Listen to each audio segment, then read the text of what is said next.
उससे प्रभावित होकर के किसी भी तरह की कोई चेष्टा नहीं होनी चाहिए शरीर से, वही साधु है। सच्ची मानिए, कोई दुर्लभ बात नहीं। जब हमें साधु संग मिल गया, गुरु कृपा से नाम मिल गया, अब दुर्लभ नहीं। आप अपने को ही तारने की बात नहीं है, आप जगत को तार सकते हैं। आपके पास ऐसी सामर्थ्य आ गई है। सतरति सतरति स लोकाम तारयति, ये मिथ्या वचन नहीं है, आचार्य देवर्षि नारद जी के वचन। जो हमारे प्रभु का निरंतर नाम जप करता है वो स्वयं तर जाता है, स्वयं तर जाता है और लोगों को भी पावन कर देता। मम भक्ति युक्तो भुवनम पुनात, ये भगवान श्री कृष्ण के वचन है। जो निरंतर मेरा भजन करते हैं ऐसे भक्त मेरे लोगों को पावन कर देते, भुवन भुवन को पावन कर देते।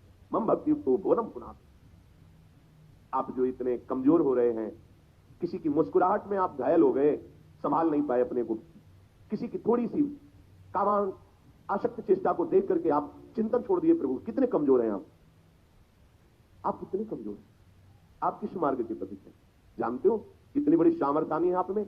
पत्रावलिम रचितुम कुचयो कपोले बद्धुम विचित्र कबरिम नव मल्लिका भी, इनके तस्मै नमो भुवन मोहन मोहनाय श्री लाडली। अब नाशवान पांच भौतिक शरीर के आकर्षण में नहीं, अभी राधा नाम नहीं जप रहे हैं आप, अभी आप राधा चरणामृत पान नहीं कर रहे हैं, अभी आप राधा जस का स्वाद नहीं ले रहे। नहीं तो श्रीपाद प्रबुधानंद जी कहते राधा दासियों का मन हरण कर ले, ऐसे भगवान की मोहिनी अवतार में भी ताकत नहीं। औरों की तो बात जाने दो, ये केवल प्रवचन से नहीं होगा, न सुनने से न कहने से, ये रटने से होगा। नाम जपत आई सब सोही, देव सुबुद्धि कृपा करी मोई, कोई सुगुन माला रचो नित्य सुकंठ जो पहिरो तास। नाम की माला बाहर नहीं अंदर चल रही तो बाहर छाती में तो राधा नाम पहने, पर अंदर छाती के विषय चिंतन चल रहा है, आनंद नहीं आएगा। अंदर श्वास की माला, बड़ा महासुख है। कहां पर काया मध्य धुनी धकावे रमता राम रमय, ये है सिद्ध संतों की वाणी, कबीरदास जी। बाहर कहीं भागने की जरूरत नहीं, तीर्थाटन करनी, बहुत बड़ा तीर्थ अंदर विराजमान। मुझे भगवत प्राप्ति करनी है, इस निश्चय से बड़ा पावन करने वाला कोई तीर्थ नहीं। प्रभु के चरणों का जैसा भी आपको भावना बन रही वैसा ध्यान करते हुए नाम जप करो, इससे बड़ा कोई साधन नहीं। अंदर ही स्मरण की अग्नि पैदा कर लो, एक कामाग्नि भस्म हो जाएगी। एक अग्नि से दूसरी अग्नि को नष्ट कर दो। भगवत स्मरण की ऐसी अग्नि है कि समस्त विकारों को भस्म करके सुंदर ज्ञान का प्रकाश करती है। जन्म जन्म की कर्म परंपरा, कर्म काट कोयला कर डारे जग से न्यारा है, भस्म कर दिया कर्म संस्कारों को। किसने? काया मध्य धुनी धकावे, अंदर आग पैदा कर ली, कहे की भजन की, स्मृति की आग है। सब विकारों को भस्म, इसीलिए नहीं रुक पाते कच्चे साधक जो गुरु शरणागत हृदय से नहीं, वो नहीं टिक पाते, व्याकुल होकर भाग पड़ते हैं विषयों के लिए। क्योंकि वो जहां पैदा होती कृपा से, फिर दो प्रकार से हार होती है। या तो वो अपनी समझ लेते हैं कि मेरी योग्यता से मेरी साधना चल रही तो भ्रष्ट हो जाते हैं, और या फिर ना सहने के कारण विषय में कूद पड़ते हैं। दोनों से बचो। ये कृपा से तुम्हें जो मन लगा है, जो चित्त लगा है साधन में, कृपा से लगा है। और जो उस समय मन व्याकुल हो रहा है विषयों के लिए, वो तुम्हें परास्त करना चाहता है, वो मर रहा है इसलिए इतना व्याकुल हो रहा है, तुम साथ उसका मत देना, तुम्हारे हृदय की भजन अग्नि उसको भस्म कर देगी। निर्वासनिक मन भगवत राज्य में प्रवेश पाता है। कर्म काट कोयला कर डाले जग से न्यारा है। संसार में रहते हुए भी उपासक प्रभु में रहता है, देखने को लगता है संसार में है, व्यवहार करते नजर आ रहा है, पर नहीं, वो अपने आराध्य देव में ही प्रतिपल स्थित रहता है। ये वही उपासक समझ सकता है जो ऊंचाई की तरफ चल रहा है। घोर विषयी पुरुषों के बीच में भी बैठा हुआ वो भगवदानंद में मस्त है, क्योंकि बाहर प्रपंच है, अंदर सच्चिदानंद का चिंतन है। उपासक एकांत कमरे में बैठा हुआ है, बाहर शांत है लेकिन अंदर प्रपंच है, इसीलिए आनंद नहीं।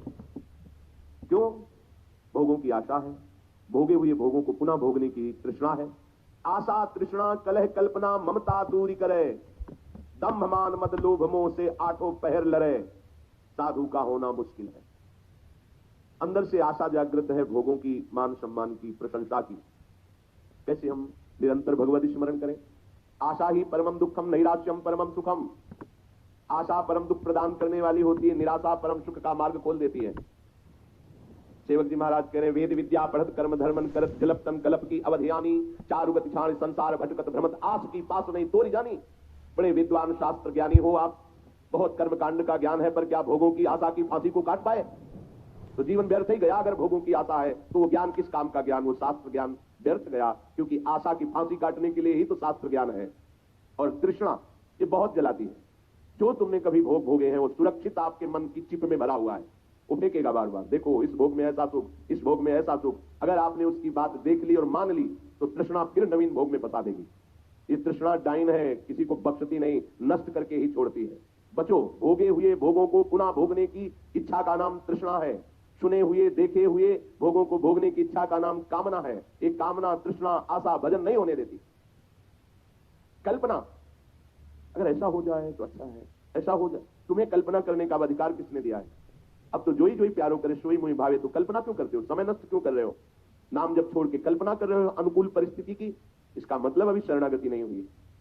कलह, कोई तुम्हारे सामने विक्षेप वाली बात, विक्षेप वाली क्रिया कर रहा है तो तुमको उस समय सावधान होना है कि हमें मजबूत करने के लिए प्रभु ने यह विधान किया, ना कि तुम्हें लड़ाई लड़नी है। ए, तू यहां बाजा क्यों बजा रहा है, तू यहां गाना क्यों बजा रहा है? नहीं, उसकी मौज और बजा, तू जोर से बजा, मैं जोर से अंदर से मंत्र चलाऊंगा।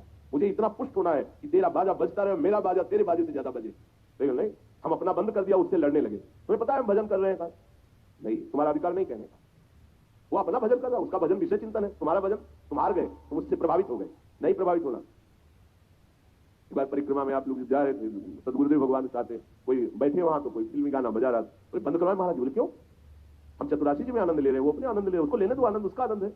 आप इतने सुदृढ़ बनो कि उसका प्रभाव आपके अंदर ना पड़े। देखो तुम्हारी चतुरासी जी का प्रभाव पड़ रहा है, उसके ऊपर नहीं पड़ रहा, वो अपनी निष्ठा में है, और तुम बंद करके उसको बंद करवाने जा रहे हो। कितने कमजोर हो। देखो, समझो गुरुजनों की बात तो समझो।